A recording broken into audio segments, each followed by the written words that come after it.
Hello and welcome to Zindagi 360। Guys, आज के show में हम आपको एक दफा फिर आर्ट और आर्टिस्ट की दुनिया में लेकर जा रहे हैं। रज़ा, सोनाली, रज़ा, सोनाली, तुम कुछ भूल नहीं रहे? ओह या गाइस, हम इस वक्त बाल्टीमोर आए हुए हैं और बाल्टीमोर के अंदर हम ग्राफिटी वेयरहाउस आए हुए हैं। ग्राफिटी वेयरहाउस में ग्राफिटी आर्टिस्ट को अपने टैलेंट को पेश करने का मौका मिलता है। रज़ा, सोनाली, तुम फिर कुछ भूल रहे हो। क्या भूल गया हूँ भाई? आज का शो आर्टिस्ट के बारे में, हम ग्राफिटी वेयरहाउस आए हुए हैं और क्या। सब कुछ बता तो दिया मगर दिखाया तो नहीं है। चलो मैं ही करती हूँ।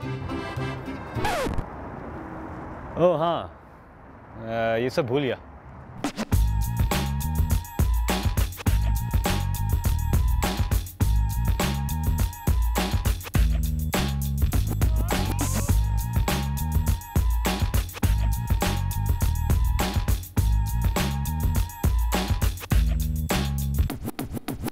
Guys, hello and welcome to Zindagi 360। जैसा कि आप देख सकते हैं, इधर हर जगह ग्राफिटी आर्ट नजर आ रही है और इधर ग्राफिटी आर्टिस्ट को स्पेशल मौका मिलता है बगैर किसी झंझट के अपने टैलेंट को पेश करने का। और गाइस, हम इस ग्राफिटी से इंस्पायर हुए हैं। आज के शो में हम आपको मुख्तलिफ किस्म के आर्ट दिखाएंगे और मुख्तलिफ आर्टिस्ट से मिलवाएंगे। पहले चलेंगे फायर डांसिंग के लिए और देखेंगे कि आग और आर्ट का क्या कॉम्बिनेशन बनता है। फिर सारा जमान मिली मशहूर पाकिस्तानी क्लासिकल डांसर तहरीमा मिठा से। नेक्स्ट, इन आर्टिस्ट ने अपने घर को ऐसे घुमा क्यों दिया? सोनाली की गपशप बॉलीवुड और हॉलीवुड की up and coming star Monika Gaba से। एंड फाइनली आपको दिखाएंगे कुछ स्पेशल नेटिव अमेरिकन आर्ट जो सिर्फ आपको डीसी में मिलेगा। रज़ा, अपने बारे में ऐसी कोई चीज बताओ जो मुझे और शायद लोगों को ना पता हो। What do you mean? जैसे मुझे देखकर लोगों को आइडिया नहीं होता कि मुझे एडवेंचर स्पोर्ट्स का बहुत शौक है, जैसे sky diving, repelling, white water rafting. That's very interesting. I didn't know any of that. क्या तुम्हें पता है कि मैं स्वॉर्ड फेंसिंग में सिल्वर मेडलिस्ट हूँ? वाह रज़ा, वेरी इंप्रेसिव। जैसे तुम्हारे और मेरे जैसे ऐसे और भी काफी लोग हैं जिनके स्पेशल हॉबीज है और हमें उनको देखकर कुछ पता नहीं चलता, जैसे लिया टाइटस और उसके दोस्त। लिया टाइटस? भाई, इसे आर्ट का क्या वास्ता है? ये तुम्हारे लिए और ऑडियंस के लिए एक हॉट एंड सिजलिंग सरप्राइज है। लिया टाइटस बाकी लोगों की तरह ऑफिस जाती हैं और उधर वो ईमेल्स लिखती हैं, मीटिंग्स अटेंड करती हैं, फोन कॉल्स लेती हैं, लेकिन ऑफिस के बाद उनकी हॉबी बहुत दिलचस्प है।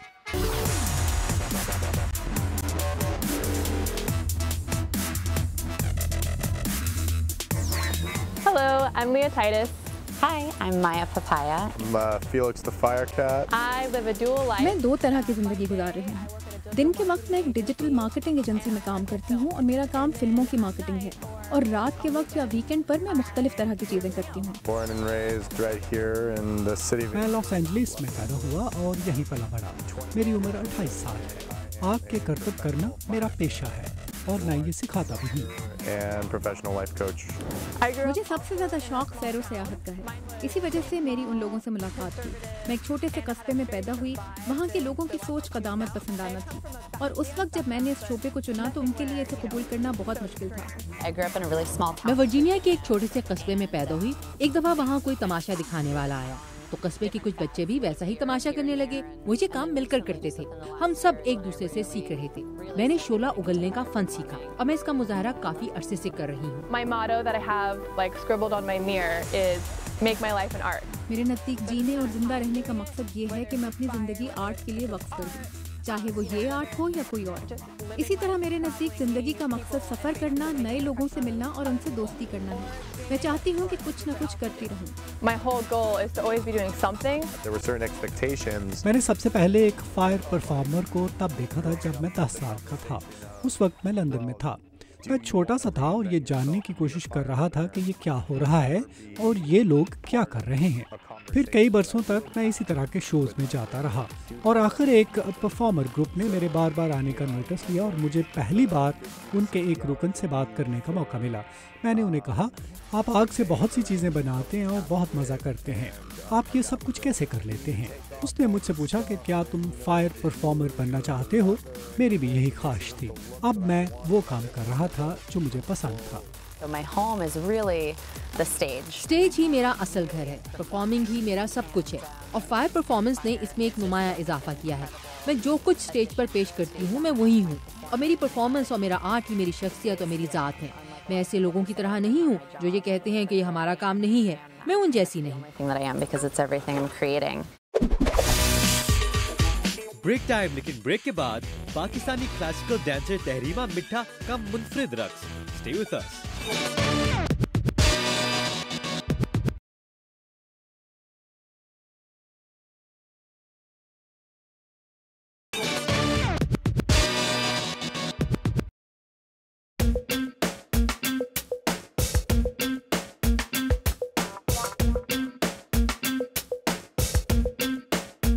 Welcome back from the break. Wow Shanali, ये फायर डांसिंग काफी धुआंधार आर्ट था। राजा, इतने गंदे गंदे जोक्स मत मारा करो, you make us both look bad. Whatever Shanali. Guys, moving on, तहरीमा मिठा से हम मिलने वाले हैं, जो यहाँ अमेरिका और पाकिस्तान में दोनों अपने क्लासिकल रक्स के लिए जानी जाती हैं। She even has a dance performance company जिसने कई बड़े बड़े इंटरनेशनल फेस्टिवल्स में परफॉर्म किया है। और तहरीमा मिठा से हमारी साथी सारा जमान मिली और उन्होंने उनसे उनके डिस्टिंग्विश्ड करियर के बारे में बातचीत की।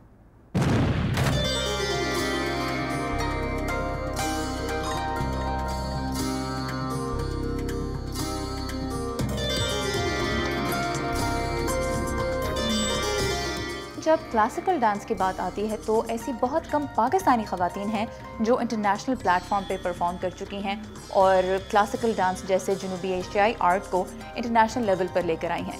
ऐसी क्लासिकल डांसर्स में से एक हैं तहरीमा मिठा, जिनके साथ हम इस वक्त बैठे हुए हैं। और तहरीमा से सबसे पहले तो मैं यही पूछना चाहूँगी कि तहरीमा, इतने यूनिक आर्ट फॉर्म में जिसमें पाकिस्तानी ख़वातीन बहुत कम आती हैं, उसमें आप कैसे दाखिल हुई?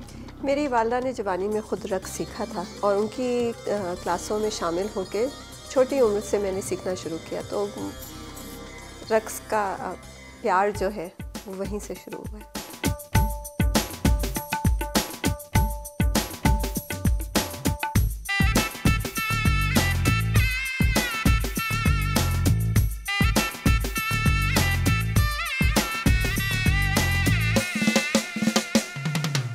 क्लासिकल डांस तो एक बहुत बड़ी टर्म है, तो आप जो परफॉर्म करती हैं, आप अपने डांस को कैसे डिफ़ाइन करेंगी? हम उसे क्लासिकल और कंटेम्प्रेरी कहते हैं, मतलब कि उसकी जड़ क्लासिकी रक़्स में है और उसको हम आगे लाके इस सदी में लेके आए हैं।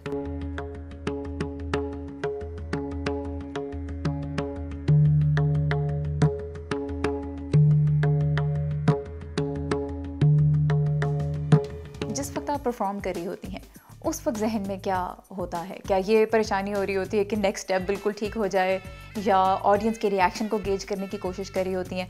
परफॉर्मेंस के दौरान आपके जहन में से क्या गुजर रहा होता है? हालांकि मैं अपनी ऑडियंस को देख नहीं सकती क्योंकि अंधेरा होता है हमारे लिए, हम लाइट के अंदर नीचे होते हैं, तो फिर भी एक एहसास होता है कि वो इंगेज कर रहे हैं, नज़र उनकी आपकी तरफ है या नहीं, तो ये फीलिंग ज़रूर होती है। अच्छा, पाकिस्तान में भी आपने परफॉर्म किया है, अमेरिका में भी आप परफॉर्म करती हैं, क्या चैलेंजेस हैं दोनों जगह पे परफॉर्म करने के हवाले से? पाकिस्तान की जो ऑडियंस है वो बड़ी चाह से देखने आती है और हमें ना जानते हुए भी अपना समझते हैं। यहाँ हमारी ऑडियंस बहुत मिक्स्ड है, जो कि हमें बहुत अच्छी लगती है कि हर किस्म के लोग आते हैं, हर बैकग्राउंड के लोग आते हैं। कुछ लोग होते हैं जिनको बिल्कुल समझ नहीं है कि भाई पाकिस्तान से कैसे रक़्स आ सकता है, तो जब हम परफॉर्म करें हमें अच्छा लगता है कि वो हमें एक नई नज़र से देखना शुरू कर देते हैं।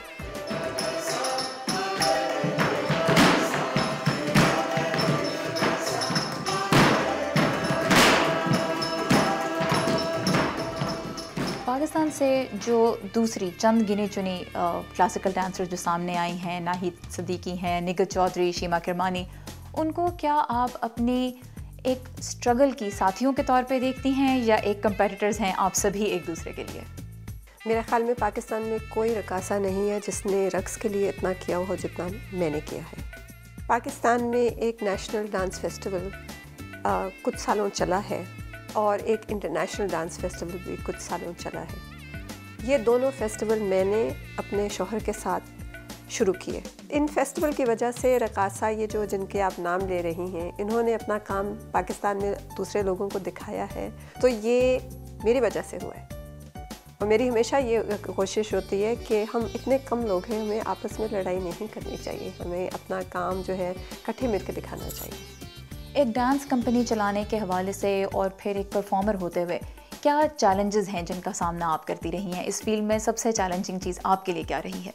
सबसे बड़ी चैलेंज ये है कि मेरे अपने लोग पाकिस्तानी जो हैं ना सिर्फ कि इसमें कोई दिलचस्पी लेते हैं, बल्कि उनको इसके बारे में बिल्कुल गलत किस्म के ख्यालात हैं। उन्होंने बॉलीवुड को अपने दिल से थाम के रखा हुआ है और इससे हमें बड़ी दिक्कत होती है क्योंकि वो इससे हट के आगे नहीं निकलते। उनके सपोर्ट के बगैर बड़ा मुश्किल है क्योंकि हर कम्युनिटी के जो डांसर्स हैं उनको अपनी कम्युनिटी की सपोर्ट मिलती है। मुझे इसमें बड़ा अकेलापन महसूस होता है। Tahreema, you have our best wishes. हमारे लिए वक्त निकालने का बहुत शुक्रिया।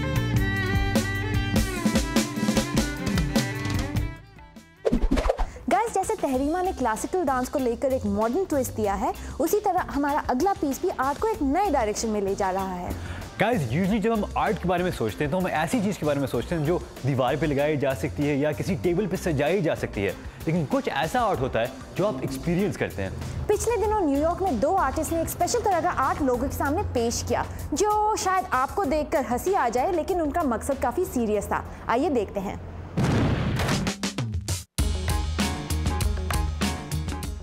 न्यूयॉर्क के आर्टिस्ट ने क्या खास किया ये समझने के लिए पहले कुछ चीज़ों को जानना ज़रूरी है।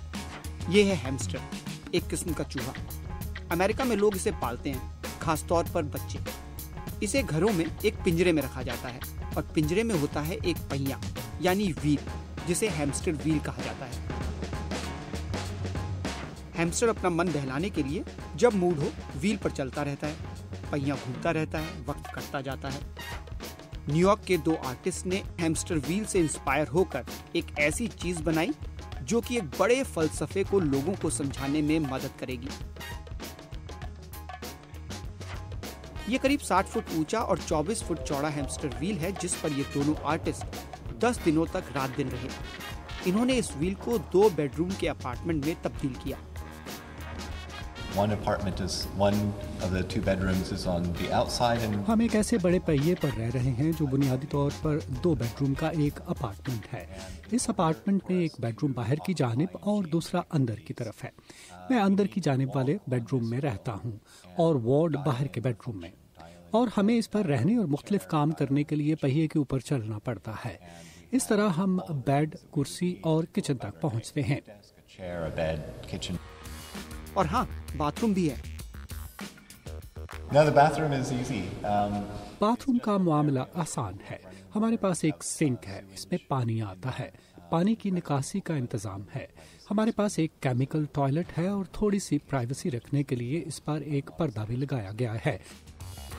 लेकिन टॉयलेट या कोई भी और चीज तभी इस्तेमाल की जा सकती है जब दूसरा आपका साथ दे।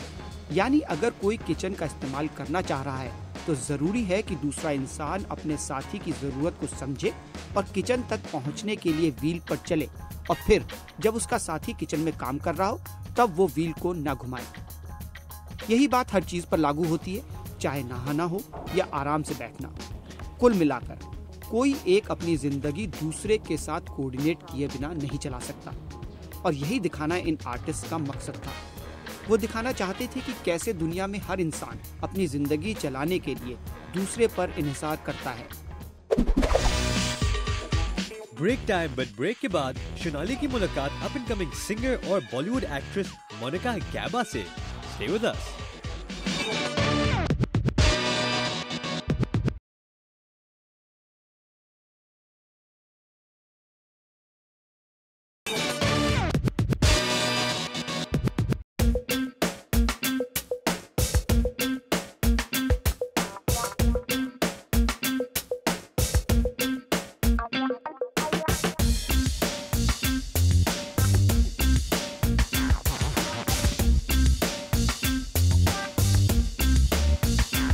Welcome back from the break.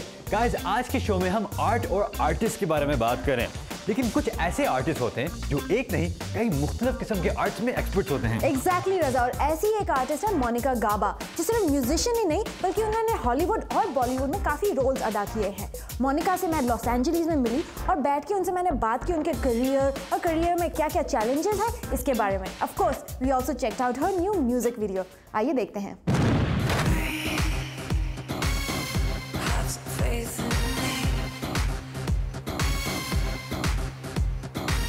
थोड़ा बताइए आपकी जर्नी एज एन आर्टिस्ट, कैसे singing, how did you get involved, आपका बैकग्राउंड ग्रोइंग अप क्या था?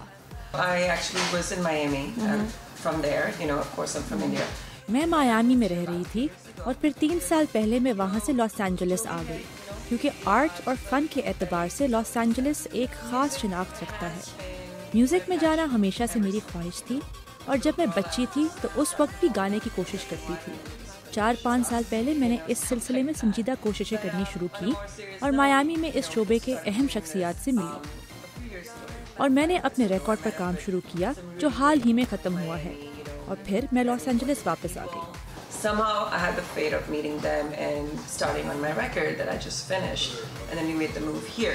मोनिका का जो आपका आइडेंटिटी क्या है एज अ म्यूजिशियन, जो यू नो ऑब्वियसली आपने काफ़ी काम किया है वो नाम बनाने के लिए, वो साउंड बनाने के लिए, तो आप कैसे एक्सप्लेन करेंगे जिन्होंने आपका म्यूज़िक नहीं सुना कि क्या साउंड है आपका?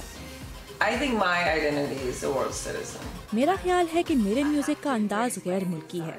मुझे अपने बातिन से रब्ता रखना है। मैं यहाँ रहती हूँ और एक अमरीकी शहरी हूँ और मुझे ये पसंद है और यही असल नुक्ता है। जब हमने म्यूज़िक पर काम शुरू किया तो हमारा मकसद ये था कि अपने रस्म और रिवाज को ना छोड़ा जाए, लेकिन आप जिस कल्चर और मुआशरे में रह रहे हैं उसकी चीज़ें भी कबूल करें। तो इससे क्या निकलता है? मेरा ख्याल है कि इंडिया में जो कुछ है इसका ताल्लुक दिल से होता है, इसलिए जब मैं गाना लिखती हूँ तो इसे मैं दिल से लिखती हूँ। जब मैं यहाँ आई तो ये एक मुख्तलिफ कल्चर था, यहाँ के तौर तरीके मुख्तलिफ हैं और ये वक्त से आगे है। अपने म्यूज़िक की प्रोडक्शन में हम इन पहलुओं को अपने सामने रखते हैं और इसका नतीजा बड़ा मुनफरिद है। दूसरे लफ्ज़ों में मैं कोई गाना लेती हूँ तो लोग इसे पॉप कह सकते हैं क्योंकि इसमें इलेक्ट्रॉनिक म्यूज़िक और उसी तरह के स्टेप्स होते हैं और लोग जब इसे सुनते हैं तो इसे पसंद करते हैं। It sounds, you know, a singer-songwriter meshed up with electronic music.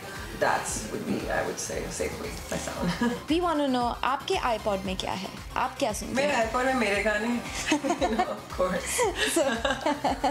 लेकिन मेरे iPod में actually लोग जो बहुत famous नहीं हैं वो हैं, और जिनके साथ मैं काम करती हूँ, and अलग musicians जिससे मैं मिलती हूँ and लिखती हूँ जिसके साथ. But other than that, like, you know, मुझे तो बॉलीवुड म्यूजिक बहुत पसंद है।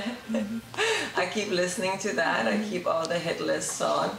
वो है मेरा iPod में। लेकिन अगर हम बोले कि एज अ फ्यूचर आप अब से 5 साल में आप क्या देखना चाहती है? तो जैसे you know Sunidhi Chauhan example है, उन्होंने किया था एक ट्रैक एनरिकी के साथ और वहाँ पे प्रियंका ने किया है, तो वहाँ से सब यहाँ आ रहे हैं। मुझे अच्छा लगेगा कि मैं यहाँ से वहाँ जाऊँ और वहाँ पे कोलैबोरेशंस करो। It'd be really nice to go back, you know.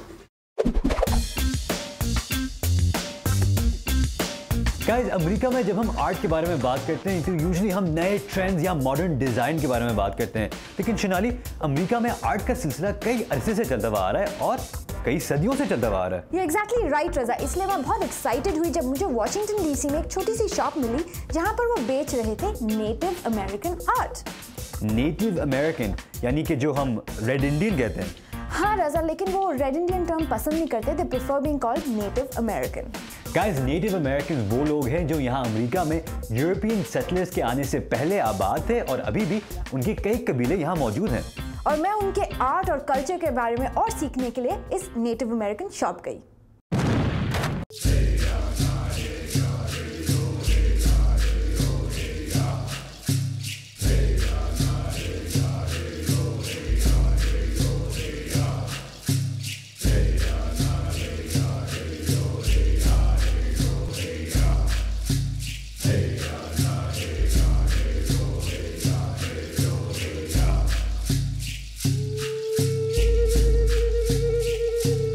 से डीसी में रहते हुए मुझे भी इस बहुत ही अच्छे इंडियन क्राफ्ट स्टोर के बारे में बिल्कुल नहीं पता था और उसकी मैनेजर डायरेक्टर हमारे साथ है सूजन।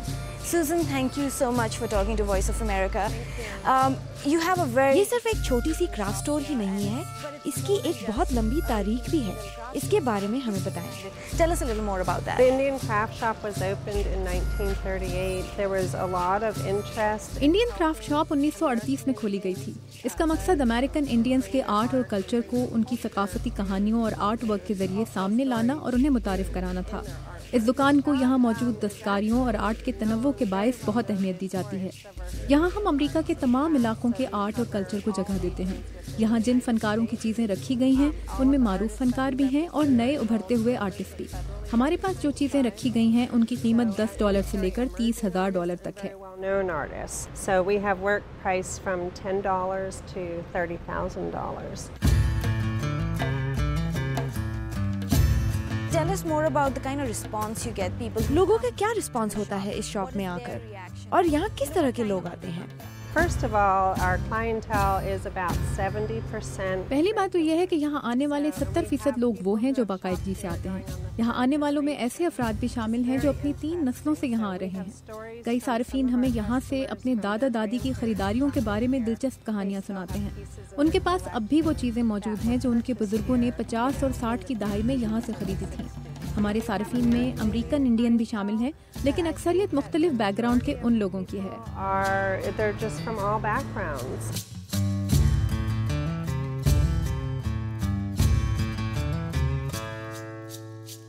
Being half Native American, Mohawk, and also English. कदीम अमरीकी कबीले मोहाक और इंग्लिश होने के नाते मेरा ताल्लुक हमेशा यहाँ के कदीम बाशिंदों से रहा। Growing up, I had an uncle. मैं अपने एक चचा के यहाँ पली बड़ी जो मोतियों का काम करते थे और अक्सर अकेले ही ये चीजें बनाते थे। उनकी एक स्कूल टीचर से दोस्ती थी। अक्सर शाम को वो इकट्ठे हो जाते और महज तफरी के लिए मोती परोने का काम करते। जब मैं वहाँ जाती थी तो उन्हें काम करते हुए देखती थी। I was always the little fly on the wall or mouse in the corner. Well, how important do you think it is to have artists, you know? आपके ख्याल में आर्टिस्ट के लिए ऐसा प्लेटफॉर्म कितना जरूरी है, खास तौर ऐसे रिवायती आर्टिस्ट के लिए? That gives you a platform to do so. There's so much to learn from these so-called primitive cultures. मेरा ख्याल है कि इसी तरह की कदीम सकाफतों से जिन्हें आजकल के कल्चर के साथ आसानी से जोड़ा जा सकता है, बहुत कुछ सीखा जा सकता है। और मेरे नज़दीक कदीम सकाफतों को जिंदा रखने का मतलब इन तहजीबों के लोगों के साथ राब्ते कायम करना है, चाहे इस तहजीब का ताल्लुक अमेरिका से हो या दुनिया के किसी भी हिस्से से। इस काम से मुझे अपने घर के साथ जुड़े होने का एहसास मिलता है, क्योंकि मैं भी यही काम कर रही हूँ। Because I'm doing this kind of work. And finally, चोरों के लिए एक खास मैसेज। गाइस, कभी किसी आर्टिस्ट या आर्ट कलेक्टर का सामान चोरी करने का ना सोचेगा, ये काफी महंगा सौदा साबित हो सकता है। कुछ दिन पहले न्यूयॉर्क की एक आर्ट गैलरी से कुछ चोर ये पेंटिंग्स चुरा कर भागे। इस सीसीटीवी की रिकॉर्डिंग में आप एक चोर को पेंटिंग के साथ भागते देख सकते हैं। ये अमर स्टीवर्ट की पेंटिंग है जिसकी कीमत करीब 10 लाख रुपए है। लेकिन चोर को शायद अंदाजा नहीं था कि उसका पाला किससे पड़ा है। ये हैं शॉन लेनार्ड, उस आर्ट गैलरी के मालिक। इन्होंने जैसे ही देखा कि पेंटिंग गायब है, ये बाहर दौड़े और आखिरकार चोर को घेर लिया। चोर ने डराया और जान से मारने की धमकी दी। जब देखा कि शॉन डरे नहीं तो चोर डर के मारे पेंटिंग छोड़कर भागा। शॉन ने पेंटिंग उठाई और चोर का पीछा किया। इस सीसीटीवी फुटेज में आप पहले चोर को बगैर पेंटिंग के और फिर शॉन को पेंटिंग उठाए चोर के पीछे भागते देख सकते हैं। He runs, so I grabbed the painting and... जब वो भागा तो मैंने उससे पेंटिंग छीनी और उसका पीछा किया। वो भागकर एक टैक्सी में घुस गया। मैंने टैक्सी के साथ भागते हुए उसका दरवाजा खोल लिया और चीखते हुए ड्राइवर से कहा कि तुम इस शख्स को कहीं ले जा नहीं सकते। इस वाक़ये से कम न्यूयॉर्क के चोरों को तो ये सबक मिल ही गया होगा कि आर्ट के कदरदानों से दूर रहने में ही भलाई है। That's it for today's show. Hope आपने enjoy किया होगा। गाइस, हमें Facebook और Twitter पे फीडबैक देना मत भूलिएगा। But that's all the time we have for today. Ciao.